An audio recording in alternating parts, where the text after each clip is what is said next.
Hello, my name is Jimmy and this is the 2023 Kia Niro. This specific one here is the PHEV or plug-in hybrid electric vehicle. In Canada here, it only comes in one trim, the EX. You don't get the top SX trim. So there might be pieces here and there that's kind of missing from the vehicle that you have in your country. But let's go over everything that you need to know, starting with the looks.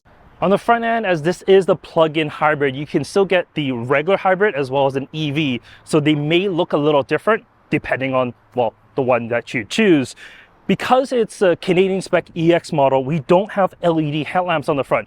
Yes, you still have LED daytime running lamps, but the headlamps themselves, they're halogen. It's kind of weird in 2023 seeing halogen headlamps. It's been so long since I've seen halogen headlamps. It's just weird to me.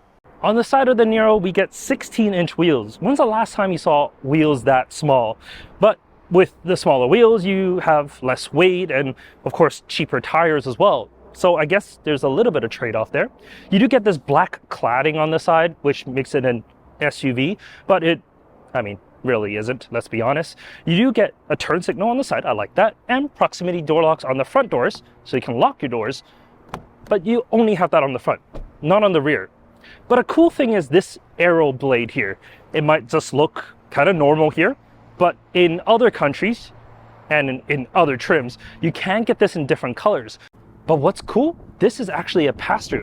And it comes out through the back here. It's actually really, really cool. You do get LED tail lamps on the top, but your turn signals as well as your reverses down here on the bottom. The back end, well, it's not bad, but it's definitely not the prettiest looking in my eyes, especially straight onto the back.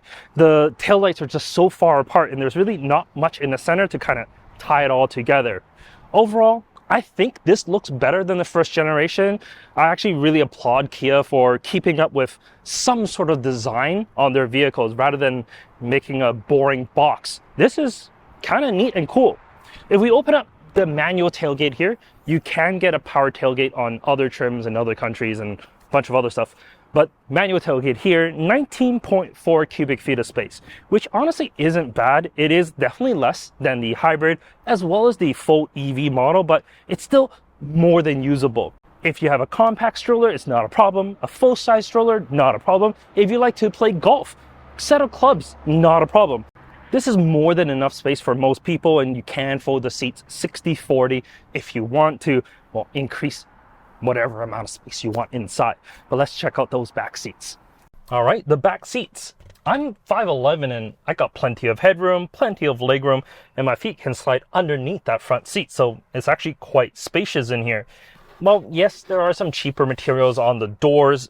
Don't really mind it because you're not going to be putting your hand up there. The armrest on the side is not too bad, and the armrest in the center has your cup holders as well. You get ventilation ports, USB-C ports, as well as this little flap here to hold magazines or whatever you need. It's pretty spacious. It's not bad at all. And if you're thinking of carrying kiddos in here, well, I am a child passenger safety technician. On the driver's side here, this is a collect lane infant seat. There's no problem fitting a child carrier in here. I did have to move the driver's seat a little bit forward, but as you can see, I still have room here, no problems. On the passenger side, this is the collect FUMF, a rearward facing child seat. And once again, plenty of space in here. The doors open nice and wide and the roofline doesn't really impede. And in front of that, as I said, I'm 5'11" and I still have enough headroom and legroom in here to be decently comfortable. In terms of lower anchors, there's one on the driver's side and one on the passenger side. They're kind of in between the seats, so they're not like that easy to get to, but once installed, it should be fine. And you still have 3 upper anchors behind the seats themselves. But let's move up to the front. All right, the front seats. I'm 5'11", like I said, headroom, legroom's not a problem.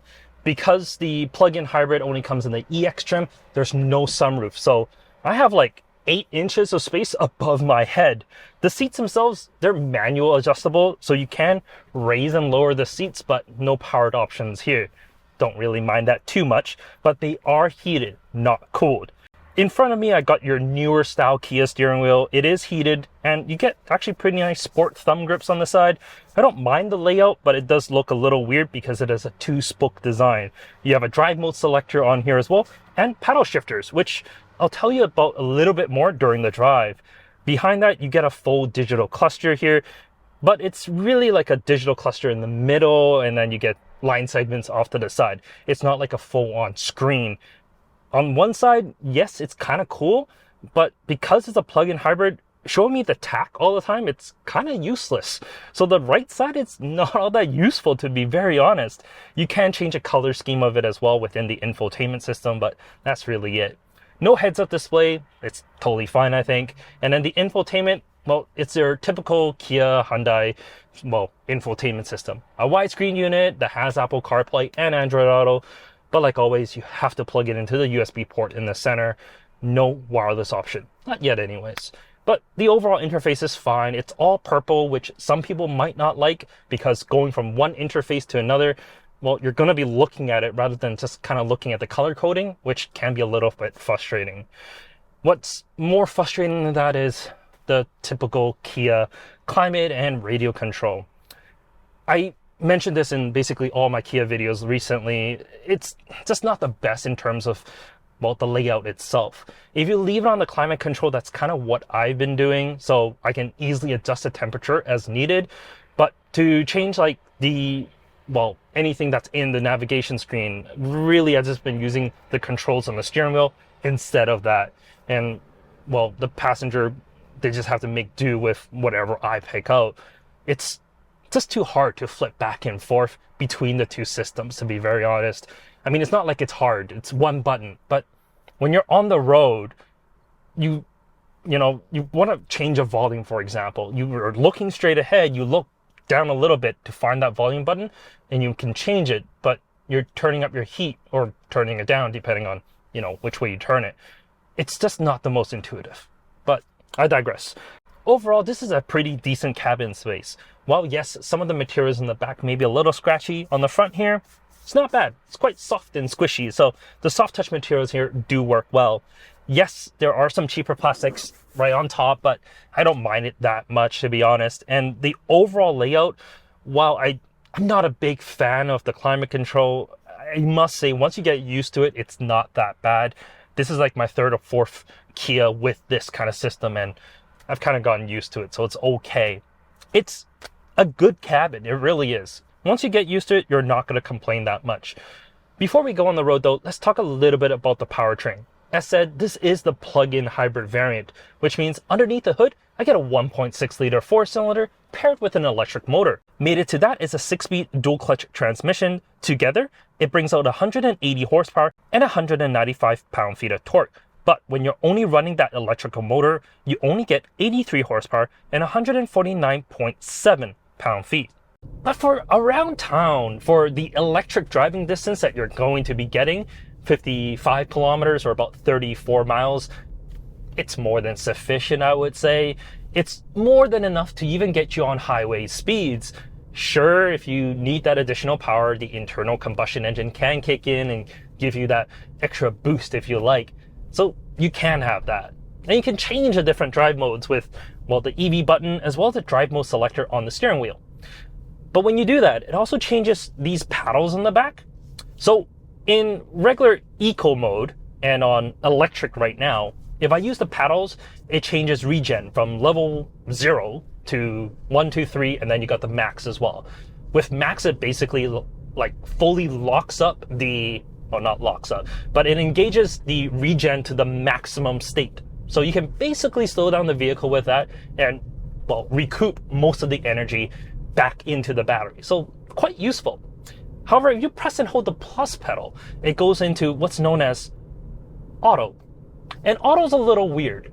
It uses a camera to detect if there's a vehicle in front of you, and slowing down a little bit, it might increase the regen so you don't hit the vehicle in front. It's smart, but it's not smart enough. There are other, well, auto regen systems that are smarter than this. This is just a little bit more unpredictable than I might like. So I've just been using the standard, like level 1 or level 2 mode, rather than putting on an auto. In terms of, well, if you have it in sport mode and on the automatic EV mode, then what happens is the paddles are no longer controlling the regen. They're controlling that 6-speed transmission. So you're able to shift up and down as you please, have a more engaging driving experience. But let's be honest, it's a Niro EV or plug-in hybrid, really. you're not going to be driving this as a more engaging driving experience. It's not the type of vehicle for it. But at least they let you, which is kind of cool. Because I don't recall many other plug-in hybrid vehicles having that kind of, well, system where the paddles change depending on drive mode. And if you're on like regular streets like I am right now, you just leave it on eco, you let it on auto, and it just does everything that you need. You don't have to think or worry about it. And on the highway, you really don't have to. The adaptive cruise control works really well. The lane centering also works really well. It's your typical Hyundai and Kia system. It works, well, just really, really well. It takes a lot of that stress away from driving and just makes for a more comfortable driving experience. And that's what you're looking for here, right? At 40,000 Canadian dollars, okay, it's not like the cheapest vehicle in the world, but you're getting great fuel economy. For some, you might never have to use that internal combustion engine. You can just, well, use the electrical range that it has. So it's perfect for smaller cities like Vancouver. And in Vancouver, this plug-in hybrid is the same price as a standard hybrid vehicle, thanks to our incentives here. In other regions and provinces and states and whatnot, that would vary, absolutely. But here it's the same price. So it makes sense to get this over the hybrid. But the hybrid, you can get the SX trim, and you can get it with cool looking side blades and more features like LED headlamps, sunroof, cooled seats. Things that, I mean, if I didn't have it right now, I probably wouldn't miss, but in most press cars, you get those things, so I kind of miss them. But it has, honestly speaking, it has all the things that you really need. Heated seats, heated steering wheel, you got your blind spot monitoring, the adaptive cruise works all the way down to city streets. It's everything you really need in a modern vehicle in a package. Honestly, you can't go wrong. And before you be like, oh, the Prius has more power and more electrical range. Yes, it does. But do you fit it? The new Prius with its lowered roofline, if you're above like 6 foot tall, you're not going to be the most comfortable. In this, you don't have to worry about that. And with the large windows, you get really good sight lines fore and aft. So that's something that the Prius can't do as well. But let me know what your thoughts are in the comment section down below. Would you choose this, the Prius, or the other vehicles in Kia's lineup? Because they got the Sportage, the Sorento, both available in plug-in hybrid trims, as well as you got the Soul, which is, well, a regular gas or an EV variant. You can get this in the EV as well. So you got plenty of options. In any case, let me know what you think in the comments. I'll catch you next time. Take care.